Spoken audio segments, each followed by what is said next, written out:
Welcome back. The White House this afternoon attacking Florida's new curriculum on African-American history, saying it prevents an honest account of the nation's past. One of the most controversial aspects of the standards of concerns is for the lessons of middle schoolers. So I want you to look at your screen. It reads in part, slaves developed skills which in some instances could be applied for their personal benefit. So Vice President Kamala Harris traveled to Florida last Friday to attack the plan. Here she is. They want to replace history with lies. Middle school students in Florida to be told that enslaved people benefited from slavery. They insult us in an attempt to gaslight us, and we will not have it. And we will not have it. Governor Ron DeSantis, as you probably know, has weighed in on social issues in the past, defended the curriculum. Here he is.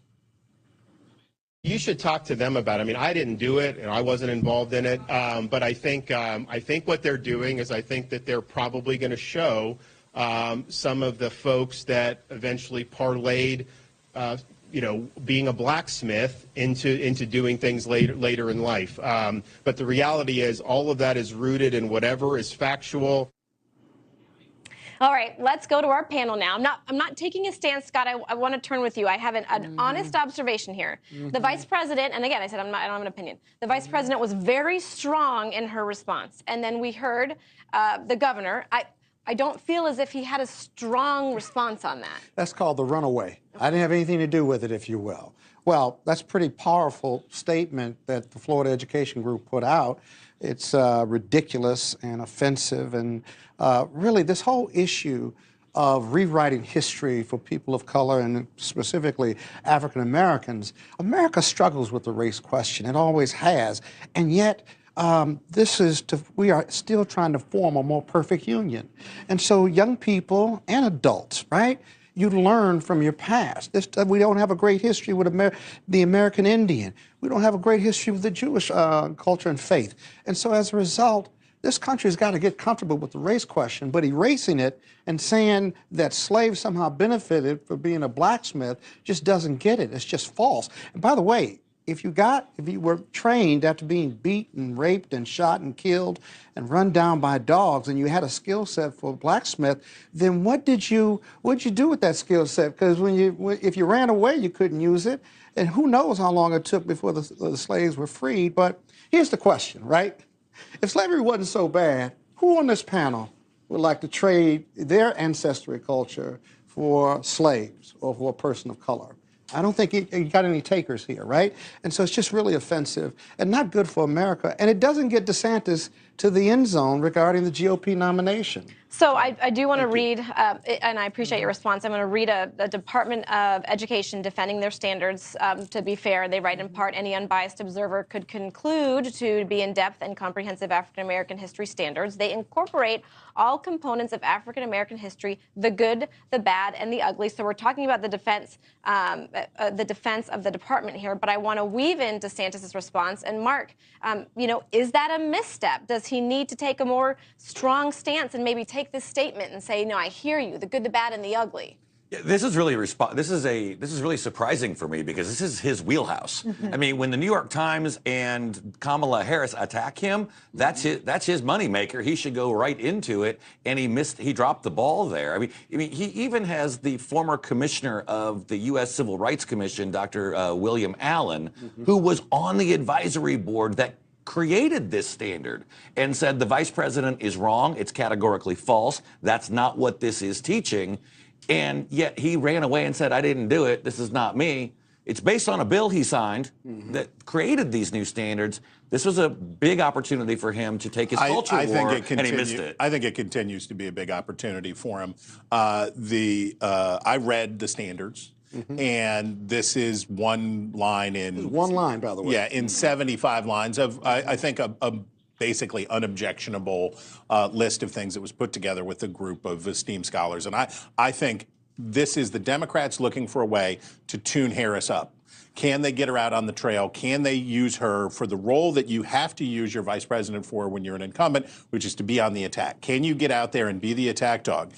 So they're trying her out in that role. But I will say this is a blessing for Ron DeSantis. This is, for Republicans, I have not seen so far Republicans of such a broad spectrum unite behind Ron DeSantis in this nominating contest. There's nothing like having Kamala Harris in the New York Times come after a Republican to kick in that Palin effect and have people feeling good about him. But they're not doing that, though. It's a false narrative. And they're running from it. Republicans and Democrats are running from this one line. They should take that one line out, quite frankly. And I don't think it hurts them politically to do that. When you control a man's thinking, you do not have to worry about his actions. He will find his proper place and stand in it. And that's a quote by Dr. Carter G. Woodson. The traditional role of schools for Black children must be changed in order to make them functional and relevant in the lives of Black Americans. Black schools must empower Black children by functioning as extensions of the family, teaching the realities of life, dispensing knowledge, and honing skills. It is from these collective school experiences that Black children learn to perceive the world and their place in it as individuals as well as members of a race of people. Schools have yet to perform these tasks. Changing Black schools into what they should be will require major restructuring. Restructuring Black schools will require more than just tinkering with a few programs. We will need our schools to produce children who are appropriately trained to implement the Powernomics plan in our communities, in our economic development, politics, and in our churches. Clearly, it will be necessary to make changes in what and how our children are taught. The new instructional programs and proposed solutions must be based upon the realistic needs of the socioeconomic problems of Black children. If our problem is that our race inculcates values of individualism that hurt our people, then schools must design a solution to that problem. If our problem is that adults in our race feel successful only when they work in white corporations, then our schools must devise a solution and instill new values in the children. At the bottom line, we as Black people must accept full responsibility for the quality of education our children receive. There are few, if any, incentives for the majority society to operate Black schools that prepare Black children to compete in the economy. White society has a monopoly of control over the power of schools, and much of that power is hostile to our interests and opposed to our advancement. Welcome back, welcome back, welcome back. Happy Monday. Welcome back to On the Shoulders of Giants as we continue in our reading and reviewing of Dr. Claude Anderson's book, Powernomics, the National Plan to Empower Black America. I am on chapter 4 for this video, and chapter 4 goes from pages 89 to 115. And chapter 4 is Restructuring Schools for Group Competitiveness. And Dr. Anderson is getting at, in the beginning, about how our schools do not train our children and condition our children and bring up our children in the ways that teach them to work as a community, to teach our children to work as a unit, to teach our children not to just see themselves as individuals, but to see themselves as a part of the whole, which is Black America. We've all gone through these school systems and we all understand the conditioning that we've received. And Dr. Anderson is right. We learn to work as individuals. We learn to see ourselves as individuals. We learn to compete rather than cooperate. There is always a level of competition, but there should be more cooperation than competition. The way we came up in the school systems that we came up, that produced us, it taught us that competition supersedes cooperation. And therefore, we only compete with ourselves, because we don't compete with our oppressors because we can't compete with our oppressors, but we only really compete with ourselves, but we don't cooperate, which is the issue. Because of the lack of cooperation that is taught at such young ages, as we grow older, we continue to compete with each other as Black Americans competing with other Black Americans. We don't, for the most part, we don't have that sense of community. We don't have that sense of togetherness. You know, we always complain about our lack of unity. Well, Dr. Anderson is getting at that unity needs to be taught from an early age, and it needs to be taught not only in the schools, but in the homes and in the communities. So the cooperativeness needs to be taught in the home, which is also taught in the community, which is also taught in the school. The school and the community needs to be an extension of the home. The home needs to be an extension of the community and the schools. It's working together, being codified as adults and teaching our children to be codified, teaching our children the codes. So that's what we're getting at today. So let's jump back in it. Okay, so Dr. Carter G. Woodson said in The Miseducation of the Negro, Blacks are the only group of people who take their most precious possessions, their children, and ask their oppressors to educate them and to mold and shape their minds. Today, Blacks are totally dependent upon the majority society to prepare Black children to compete with white children. White control of Black schools presents a conflict of interest for the majority society, whose primary interest is in its own children. As long as Black people continue to wait on white society to educate their children, they will be waiting for a long time. We still complaining. I'm 39 years old, and all I know is all my life, Black people have been complaining about how the schools, for one, don't teach Black history, but the schools only prepare Black children to be workers and cogs in the wheel of the white system. Well, yeah. What else they're supposed to do? I mean, they brought us here to be a labor class. Why wouldn't they continue making us a labor class? It doesn't make sense for the oppressed to be educated by their oppressors. It just don't make no sense, especially if the oppressor wants to continue being an oppressor. Now, education is a piece of it, but that's what I like about this chapter. Dr. Anderson is going to get at how important education is, but education is only a piece of the puzzle. It's not the answer.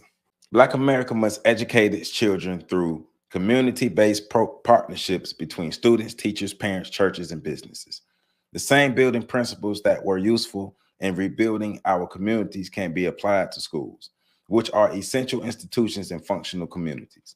Schools are the communities in and of itself that should be built based upon a strong sense of community, trust, cooperation, and group accountability. When teachers, children, and parents work together toward group goals, they naturally evolve into a community of interest that they control. And he's also talking about schools should be preparing children for the realities of life, to go out into the real world and compete and excel in the real world. Schools shouldn't put ideas in children's mind that, okay, this is the ideal world that we should live in, and we're going to prepare for the ideal world that we live in. No, you have to prepare them to compete and excel in the world that they actually live in. And once you are able to successfully compete and gain victories in the real world, you can begin to create the ideal world that you want. But you first got to get the crown. If you don't have the crown, you can't do nothing. But you got to have the resources and the education to do that as well. We're starting from the bottom. We got to remember that we're starting from the bottom with no resources, little to no resources, a lot of education, but little to no resources. So how do we restructure this to make sure that our schools are properly teaching our children to raise Black America to be competitive, rather than just sending our children to get a good education, to get a good job, and be another cog in the wheel for white supremacy? Page 90, what does Black America needs from its schools? Any plan to empower Black America must have the involvement of Black schools to prepare the human or intellectual capital that we need to carry out the plan. Under the right circumstances, education can empower an individual or a group by conveying knowledge, skills, values, culture, or attitude. If we're going to effectively deal with this nation's structural inequality and the inappropriate behavior patterns of some Blacks, then schools must accept the burden of producing the human capital we need to achieve these critical objectives. Otherwise, we will have the blind leading the blind. Nothing underscores racial inequality of power and wealth more than this nation's educational system. The question is, how can schools that are underfunded and ill-equipped produce Black children that are competitive with white children? We need an educational model that meets and serves the specific needs of Black children. The test of a model, the test of a model is whether it empowers Blacks to compete in political and economic markets, nothing more and nothing less. For schools, preparing Black America to compete means removing the chains of inappropriate behavior and teaching them to see, think, and behave anew. The classroom education must be relevant to the real world outside of the school, and Black children should learn more in classrooms than they do in the streets. I agree. Black children need schools to teach them how to live a life and earn a living in an increasingly pluralistic and competitive world. Only when schools are able to perform these functions, they will be able to close the learning gap between Blacks and whites and other ethnic groups. Right. So once again, our schools we have to restructure our schools. We have to think different about what education is and how education serves us as a whole. We don't need people to give us handouts as far as money. We need the proper resources to build our own structures, to build our own economy. Nations have to build for themselves. Empowerment is giving people knowledge and resources to build up themselves, right? So if anybody is going to empower us, if we are going to empower us, it has to come in the form of information and resources. Knowing how to use the resources, knowing how to get the resources, understanding the power of the resources, understanding the usefulness of the resources that we have. So this is a total changing, a total paradigm shift once again of how we want to rear our children, how we want to bring our children up behind enemy lines in the system of white supremacy, right? We have to totally understand that, behind enemy lines in the system of white supremacy. So how do we properly empower our children to be able to build what we need for ourselves for proper self-sufficiency, real self-sufficiency, not taking handouts that comes with strings, right? So one of the things that Dr. Anderson is still getting at is education by itself doesn't change our conditions, and we have enough evidence to prove that just gaining an education alone does not change our system. He says, educational achievement by itself cannot override structural racism and make Blacks politically and economically self-sufficient or competitive. This is true because education is a determiner of class, but does not transcend or eradicate racial boundaries for Blacks. We can gain all the education we want, and we can see that happening now, especially for Black women. Black women are going to college at exponential rates, but our overall conditions and our overall position is getting worse in America. The overall position for Black America as a whole in America is getting worse. We're becoming fourth-class citizens. We've already slipped down to third class. We've gained a lot of education over the years, but once again, where's the forward movement? Are these trees bearing fruit? Are these trees bearing tangible fruit, not figurative fruit, not fruit that makes us feel good? Literal fruit, tangible fruit, actual outcomes. These are the things that we need. Our time, the time is critical. Our position is critical.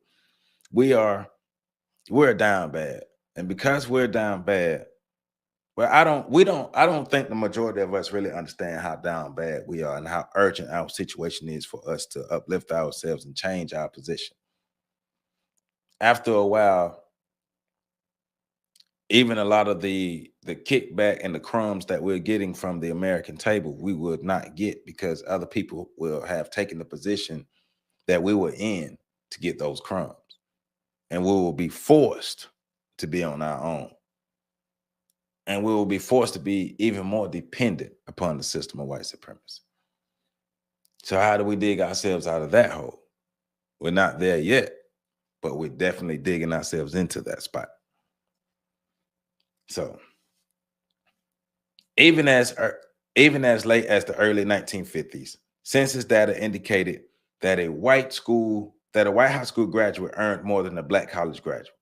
A black person earned only 54 cents for every dollar a white person earned. The largest number of blacks ever entered college and government service following the Black Civil Rights Movement in the 1960s. Blacks earned income was as high as 67% for every dollar that whites earned in the mid-1970s, before falling back to 56 cents in the 1980s. Income has remained relatively unchanged. Nearly half a century after the Civil Rights Movement began, Blacks' earned income is back to where it was in the 1950s. Education has yet to offer the same economic or wealth rewards to Black that it does to whites. And one of the things that he points out is education can benefit you when you have the wealth and the resources already in place.